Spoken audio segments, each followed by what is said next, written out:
Muitos artefatos religiosos são procurados de forma incessante há milênios pela humanidade. E isso independentemente da crença que se segue. Desde o dente sagrado de Siddhartha Gautama, o Buda, até o Santo Graal, cálice que Jesus teria usado em sua última ceia com os apóstolos. Os motivos para essas buscas também são diversos, podendo abarcar causas religiosas, a ganância da humanidade que visa obter poderes sobrenaturais a partir destes objetos, ou simplesmente enriquecer às custas de uma relíquia que é sagrada a determinado grupo ou religião. Dentre esses artefatos, talvez o mais cobiçado seja a Arca da Aliança, o baú ornamentado que foi construído sob as ordens de Deus para abrigar as tábuas com os mandamentos divinos que foram entregues a Moisés no Monte Sinai. Além de conter a lei primordial, comum às crenças cristãs e judaicas, e entregues pelo próprio Criador aos homens, o objeto é conhecido por conceder poder aos exércitos que carregam, promovendo vitórias nas batalhas que são travadas em nome de Deus. Contudo, muitas perguntas são feitas ao longo dos séculos que sucedem à construção da arca. Será que ela teria, de fato, todo esse poder incumbido a ela? Será que ela seria realmente um objeto concebido pela vontade de Deus ou algo comum feito pelos homens? Onde ela estaria? E, principalmente, a Arca da Aliança realmente existiu? Bom, é evidente que nem todos esses questionamentos possuem soluções claras, principalmente porque alguns só podem ser respondidos sob a perspectiva da fé.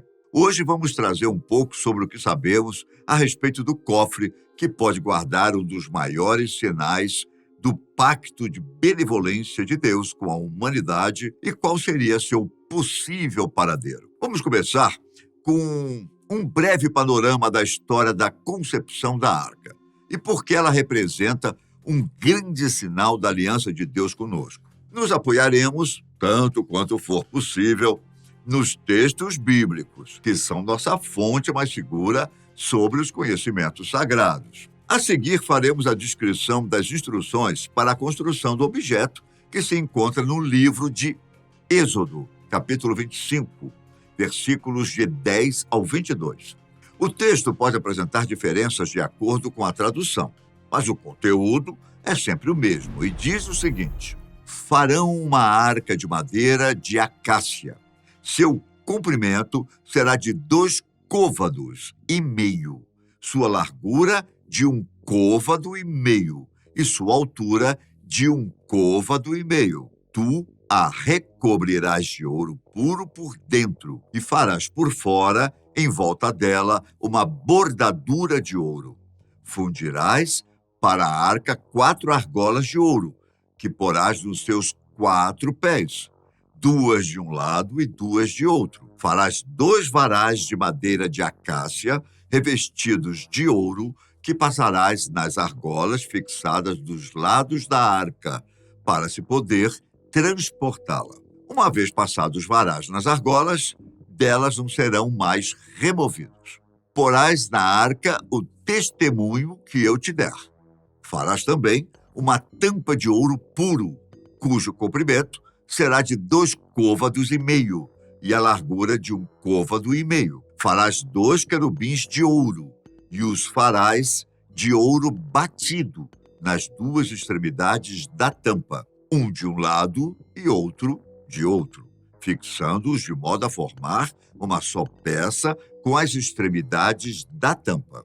Terão esses querubins suas asas estendidas para o alto e protegerão com elas a tampa, sobre a qual terão a face inclinada. Colocarás a tampa sobre a arca e porás dentro da arca o testemunho que eu te der. Ali virei ter contigo, e é de cima da tampa, do meio dos querubins que estão sobre a arca da aliança, que te darei todas as minhas ordens para os israelitas. Apenas para título de informação, a medida de côvado, muito comum à época, equivale a aproximadamente 45 centímetros. Portanto, as medidas aproximadas da arca teriam de 1,10 m de comprimento, com 70 centímetros de altura e largura. Nesse trecho, vislumbramos a importância do objeto, que não só abrigaria o conjunto da lei moral de Deus, o testemunho que eu te der, como está escrito, como será o meio pelo qual ele virá a ter conosco, ou no caso, Moisés, o representante ou porta-voz dos homens. Como sabemos, as tábuas nas quais Deus gravou os 10 mandamentos contêm os princípios éticos e de adoração que são comuns ao cristianismo e ao judaísmo. No entanto, especialistas, como teólogos e historiadores, dizem não haver um consenso sobre se a arca continha apenas o segundo conjunto de tábuas, intacto, ou se também abrigava os fragmentos dos primeiros blocos que foram destruídos. Para quem não se lembra ou não sabe a história completa, ao descer do Monte Sinai pela primeira vez com as leis, Moisés se deparou com o povo israelita adorando o bezerro de ouro. E em um momento de cólera, destruiu não só o objeto que representava a divindade falsa, mas também as tábuas entregues por Deus, pois não acreditava que aquele povo seria capaz de segui-las, como está escrito em Êxodo 32, do 19 ao 33. E aqueles que não viverem segundo a lei, morrerão pela lei.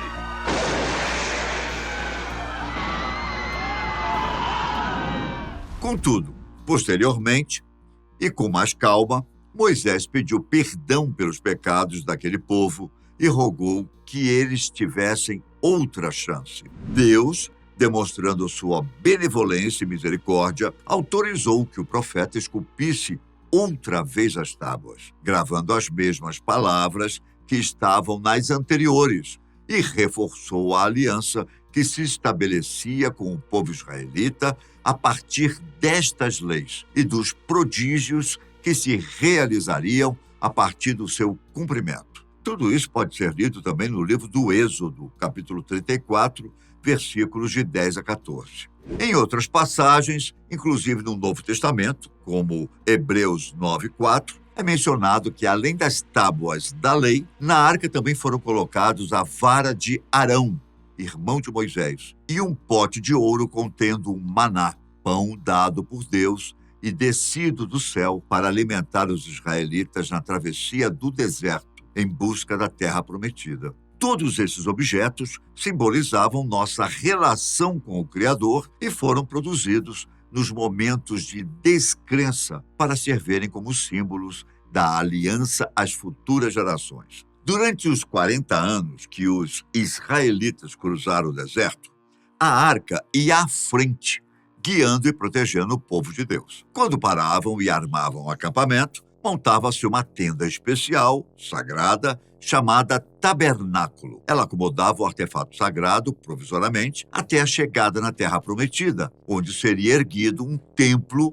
para abrigá-la. Além disso, permitia a aproximação do profeta com o Senhor, como é descrito em Números 7:89. Mais à frente, depois que Moisés morreu e foi sucedido por Josué, os israelitas chegaram às margens do Rio Jordão para atravessá-lo. Esse fato, mesmo parecendo impraticável, como a travessia do Mar Vermelho, foi possível através da intervenção divina. Quando os portadores da arca pisaram em suas águas, o rio secou, permitindo que os israelitas atravessassem em segurança até a outra margem, e se enchendo novamente quando os carregadores deixaram o local. Assim, o povo de Deus começou a conquista de Canaã, a terra prometida, que hoje corresponderia aos territórios de Israel, Palestina, a área ocidental da Jordânia e algumas partes do Líbano e Síria. A primeira batalha no processo de aquisição foi a captura da cidade de Jericó, na qual a arca teria desempenhado um papel primordial. Como foi narrado no capítulo 6 do livro de Josué, Deus ordenou que a arca fosse levada em volta dos muros da cidade, que eram tidos como intransponíveis, seguidas pelo povo israelita e por sacerdotes que tocavam trombetas feitas com chifres de carneiro.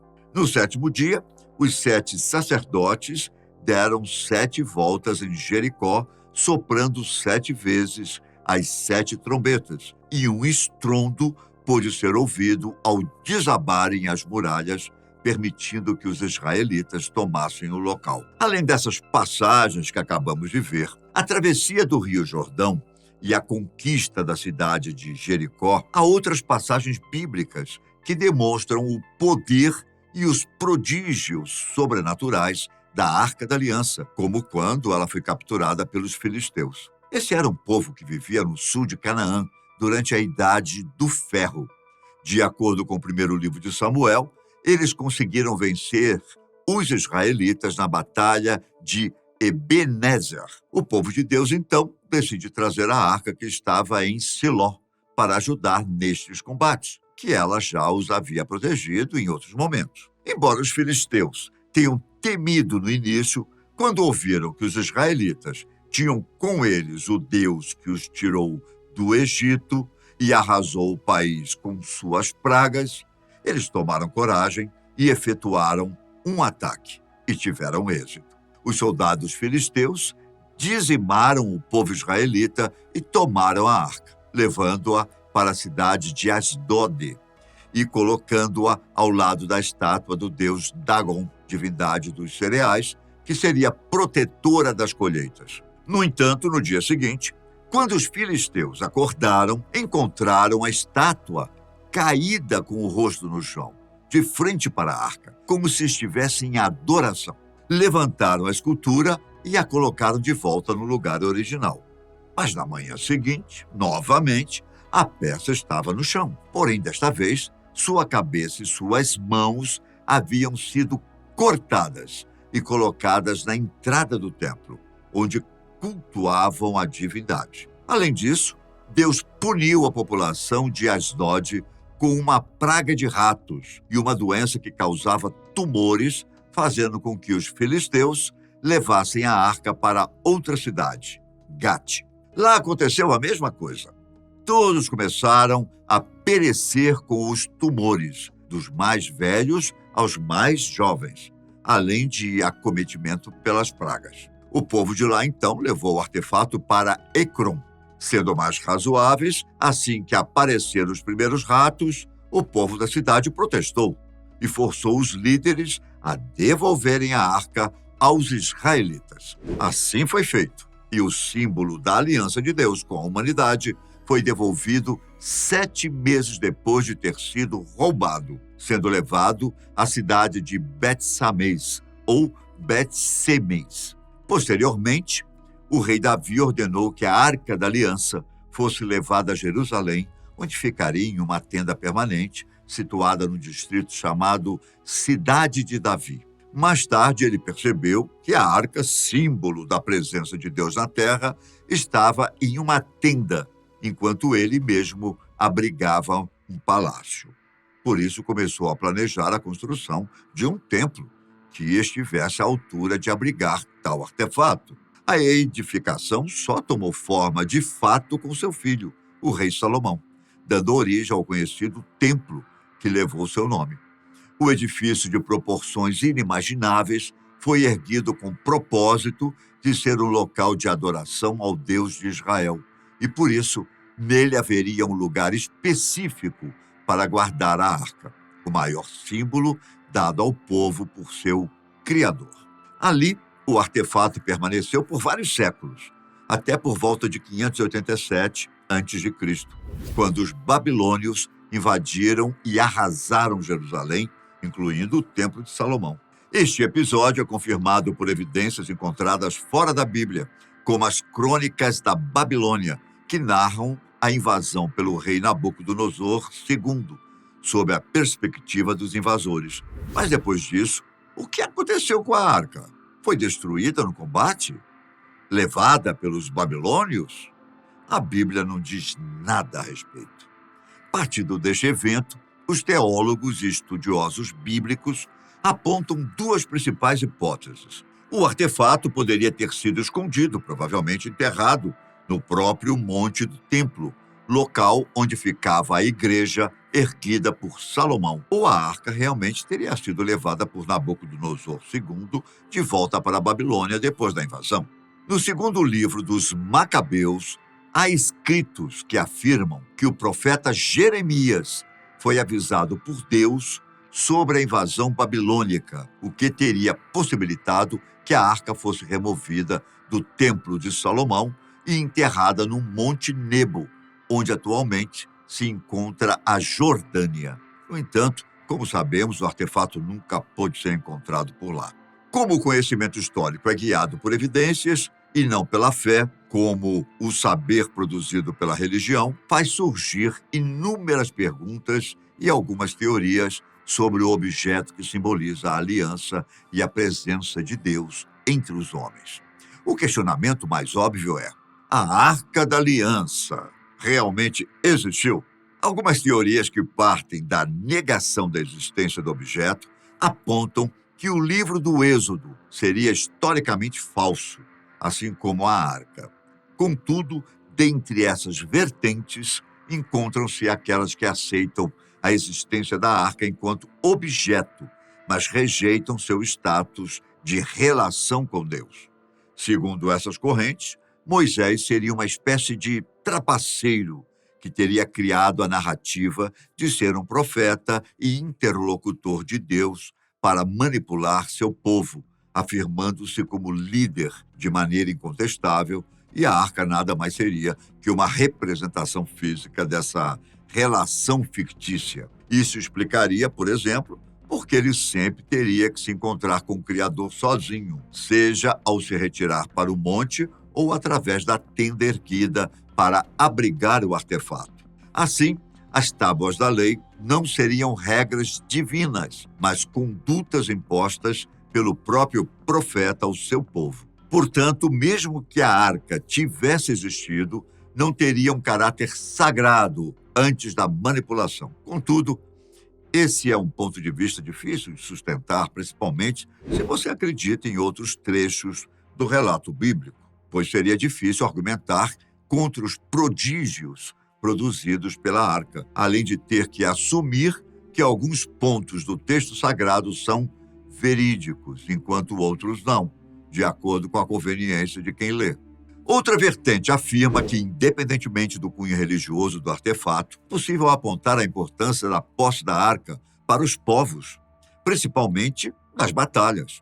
Isso pôde ser visto inúmeras vezes na história, por mais que existam razões práticas pelas quais lutar, como defesa de um território ou questões nacionalistas. A fé e a presença de Deus, representada em um objeto como nesse caso, é um fator determinante para impulsionar a vontade humana em busca de uma conquista ou vitória.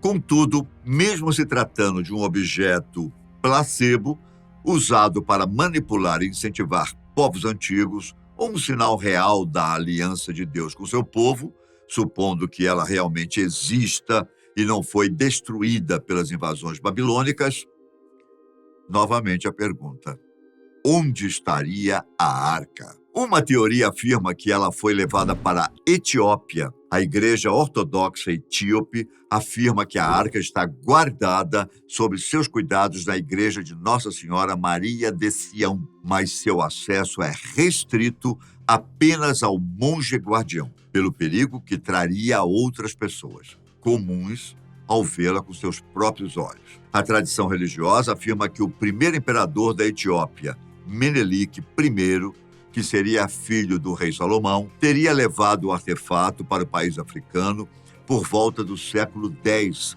a.C.